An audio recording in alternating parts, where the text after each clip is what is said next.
मृत्यु के देवता यमराज का वध कर दिया गया था।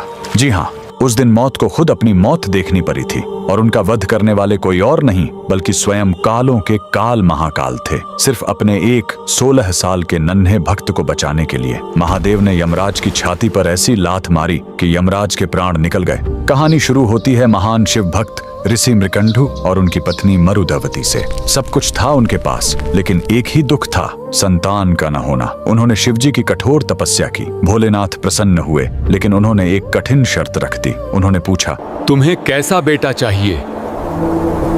एक जो 100 साल जिए लेकिन मूर्ख हो, या एक ऐसा ज्ञानी बेटा जिसकी उम्र सिर्फ 16 साल हो? ऋषि ने पत्थर दिल करके कम उम्र वाला ज्ञानी बेटा चुना। घर में किलकारी गूंजी। बेटे का नाम रखा गया मार्कंडेय। मार्कंडेय बड़ा होने लगा, उसका तेज बढ़ता गया। लेकिन जैसे जैसे उसका 16वां जन्मदिन पास आ रहा था, माता पिता का रो रो कर बुरा हाल था। जब मार्कंडेय ने कारण पूछा और उसे अपनी मौत का सच पता चला, तो वो नन्हा बालक बिल्कुल नहीं घबराया। उसने कहा, मैं उस महाकाल की शरण में जाऊंगा जो मौत को भी बदल सकते हैं। वह घर छोड़कर एक पवित्र और सुंदर नदी के किनारे आ गया।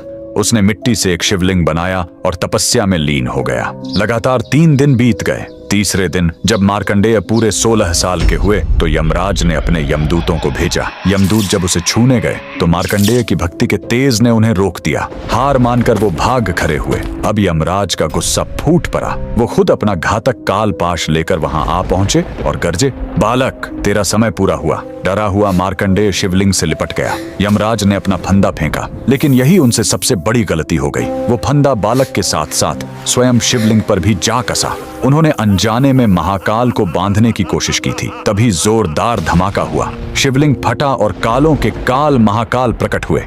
उन्होंने गरज कर कहा, मूर्ख, तूने मेरे भक्त पर वार करने की हिम्मत कैसे की? महाकाल ने एक जोरदार लात यमराज की छाती पर मारी और अपने त्रिशूल से वहीं यमराज का वध कर दिया। उस पल दुनिया से मौत खत्म हो गई। शिवजी ने मार्कंडेय को अमर होने का वरदान दिया। बाद में सृष्टि का संतुलन बनाए रखने के लिए उन्होंने यमराज को भी वापस जिंदा किया, लेकिन इस चेतावनी के साथ कि वो शिव भक्तों से दूर रहेंगे।